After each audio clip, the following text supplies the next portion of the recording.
میں ایک اور بات پیران پیر کیونکہ عبد القادر جیلانی رحمۃ اللہ علیہ کو بنیۃ الطالبین ان کی کتاب کس کی ہے؟ شیخ عبد القادر جیلانی رحمۃ اللہ علیہ کی۔ انہوں نے بدعت کے تعلق سے کیا باتیں بیان فرمائی ہیں؟ ہمارے اہل بدعت جو نیاز، فاتحے، کنڈے، شب برات، حلوے، ماڈھے، تعزیے، شدے، علم، چبوترے، تعویذ، گنڈے، پلیتے، مزارات کے اوپر چادریں، عرس، میلے، قوالیاں، فوالیاں اور یہ اندھی تقلیدیں اور اذہب اور مذہب جو بنا بنا کے چلتے ہیں، یہ کتاب ان کے لیے زہر ہے۔ یہ کتاب ان کے لیے کیا ہے؟ ہاں، اور یہ زہر انہیں پینا پڑے گا، کیونکہ ان کا نام لے کر کے ان کے مرغے دباتے ہیں یہ مستنڈے مولوی۔ اس زہر کو ان کو پلاؤ اور بولو کہ شیخ عبد القادر جیلانی کی بنیۃ الطالبین، اس کے اندر شیخ عبد القادر جیلانی نے بدعتی کی پہچان بتائی ہے اور بدعتیوں کے ساتھ کیسا سلوک کرنا چاہیے اس کے بارے میں بتلایا ہے۔ کہتے ہیں ہر صاحب ایمان کے اوپر ضروری ہے۔ سنو، شیخ عبد القادر جیلانی کی نمازیں پڑھنے والے غوث کا دامن نہیں چھوڑیں گے، غوث کا دامن نہیں چھوڑیں گے، غوث کا دامن نہیں چھوڑیں۔ آؤ نہ چھوڑو، اچھی بات ہے، آؤ یہ بھی نہ چھوڑو، صرف گوشت کھانے میں نہیں چھوڑیں گے غوث کا دامن۔ یہ کون کرے گا؟ یہ کون کرے گا؟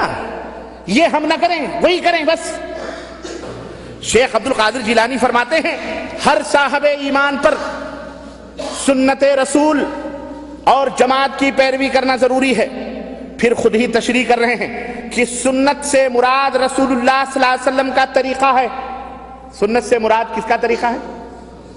اور جماعت کی پیروی سے مراد خلفائے اربعہ ابو بکر، عمر، عثمان، علی رضوان اللہ علیہم اجمعین کا طریقہ ہے، جو ان کے زمانے میں متفق علیہ فیصلہ اس کے اوپر عمل کرو۔ سنو، بدعتیوں سے بحث مباحثہ رکھ رکھاؤ، بدعتیوں سے بحث مباحثہ رکھ رکھاؤ، دعا سلام درست نہیں ہے۔ بتاؤ، پختہ قبریں نبی کے زمانے میں تھی؟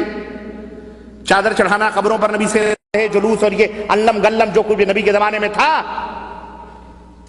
سارے بدعتی ہیں، یاد رکھو۔ اس میں بڑے بڑے حسینوں کے نام بھی ہیں۔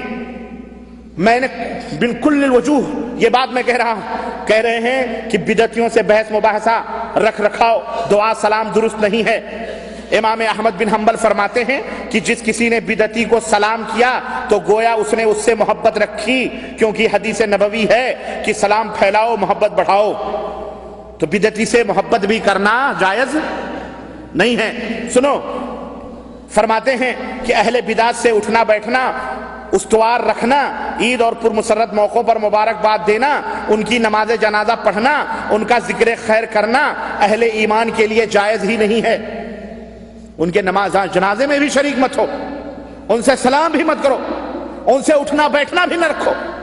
بہت لوگ پوچھتے ہیں کہ ربانی صاحب یہ بتائیے فلانی جماعت میں جانا کیسا؟ آخر وہ بھی دین کا کام کرتے ہیں۔ اللہ کے بندو، جب جانتے ہو بدعتی ہیں تو ان کے ساتھ تم کو کس نے کہا بیٹھنے کے لیے؟ کس نے کہا اس جماعت میں شریک ہونے کے لیے؟ حرام ہے اسی جماعتوں میں شریک ہونا جہاں شرک اور بدعت کے دروس اور تعلیمات ہوتے ہیں جو خود بدعت ہے۔ شیخ عبد القادر جیلانی فرماتے ہیں کہ اہل ایمان کے لیے جائز نہیں ہے، بلکہ اللہ کی خاطر بدعتیوں سے نفرت اور بغض اور عداوت رکھنی چاہیے، اور یہ عقیدہ ہونا چاہیے کہ بدعتیوں کا مذہب باطل ہے۔ اس سارے کردار میں اجر عظیم اور ثواب کثیر کی نیت ہونی چاہیے۔ حدیث نبوی ہے کہ جو شخص کسی بدعتی کو اللہ کی خاطر اپنا دشمن سمجھے، اللہ اس کا دل امن و امان سے بھر دے گا۔ جو کسی بدعتی کو نفرت سے ڈانٹے تو اللہ قیامت کے دن اسے امن و سلامتی عطا فرمائے گا۔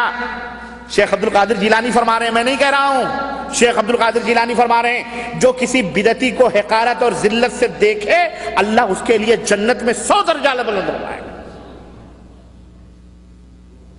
اب پکاؤ ڈیگیں، ہاں یہ خواجہ کا مرغا، یہ غوث پاک کا مرغا۔ سنو، اور جو بدعتی سے خندہ پیشانی یعنی خوشی سے ملے تو گویا اس نے نبی پر نازل ہونے والے کلام کو حقیر سمجھا۔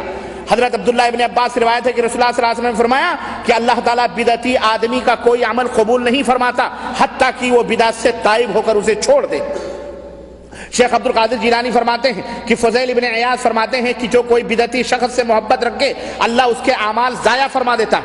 بدعتیوں سے محبت بھی نہیں رکھنا چاہیے ورنہ اعمال ضائع اور برباد ہیں۔ اس کے دل سے نور ایمان نکال دیتے ہیں. اگر اللہ کے علم میں کوئی ایسا بندہ ہو جو بدعتی سے بغض و عداوت رکھتا ہو تو مجھے امید ہے کہ اللہ تعالیٰ اس کے قیامت کے سارے گناہ معاف فرما دے. اللہ اکبر. سنو، اگرچہ اس کے عمل تھوڑے ہی کیوں نہ ہوں، اور اگر راستے میں بدعتی کو دیکھو تو راستہ بدل لو، وہ راستہ ہی چھوڑ دو جہاں سے بدعتی گزرتا. پتہ نہیں کب قہر اللہ کا ٹوٹ پڑے اس کے اوپر، اور تم ساتھ ساتھ چلنے کی بات کرتے ہو. عجیب حال ہے، تم ساتھ ساتھ پھرنے کی بات کرتے ہو. شیخ عبد القادر جیلانی فرماتے ہیں کہ وہ راستہ ہی بدل لو. اگر کوئی شخص بدعتی کے جنازے کے ساتھ گیا تو واپسی تک اللہ کے غضب اور عتاب اور لعنت کا نشانہ رہتا ہے. کسی بدعتی کے جنازے میں بھی سنو، نبی نے بدعتی پر لعنت فرمائی اور کہا جس نے بدعت ایجاد کی یا کسی بدعتی کو پناہ دی اپنے گھر میں، اس پر اللہ کی، فرشتوں کی اور تمام لوگوں کی لعنت ہو، اور اللہ اس کے فرض اور نوافل کو رد فرما دیتا، قبول ہی نہیں فرماتا. یہ کون کہتا ہے؟ یہ کس کی بات ہے؟ یہ بولو. شیخ عبد القادر جیلانی رحمت اللہ علیہ، پیران پیر، مہا پیر. سنو، کہتے ہیں اہل بدعت کی علامت کیا ہے، اہل بدعت کی نشانی کیا ہے؟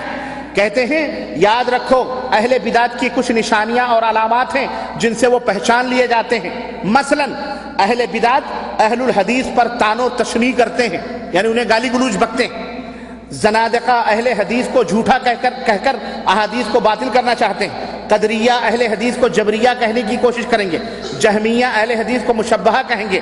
یہ رافضی شیعہ اہل حدیث کو ناسبی سے پکارتے ہیں. یہ لوگ اہل حدیث کو یہ القاب اس لیے دیتے ہیں کہ انہیں حدیث پر عمل کرنے والوں سے نفرت اور عداوت ہے، حالانکہ اہل سنت کا لقب صرف اور صرف اہل حدیث ہے.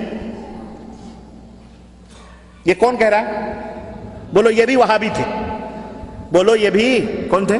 اگر یہ وہابی تھے تو ہمیں ان ڈیگ والوں کو پیر بھی ملا تو وہابیوں کا ملا، ان کی اپنے گھر سے پیر بھی نہ ملا، ہے کہ نہیں؟ بولو. کوئی بات نہیں، ہم تو ان کو نہیں پوجتے. تم یا غوث المدد کے نعرے لگاتے رہو، ہمارا ہی پٹھا ہے، لیکن وہ ہم جانتے ہیں کہ اپنی قبر میں سو رہا ہے، وہ تمہاری مدد کے لیے. شیطان اس کی شکل میں ضرور انڈیا، پاکستان، بنگلہ دیش آ کے مدد کرتا ہے، لیکن شیخ عبد القادر جیلانی نہیں آتے.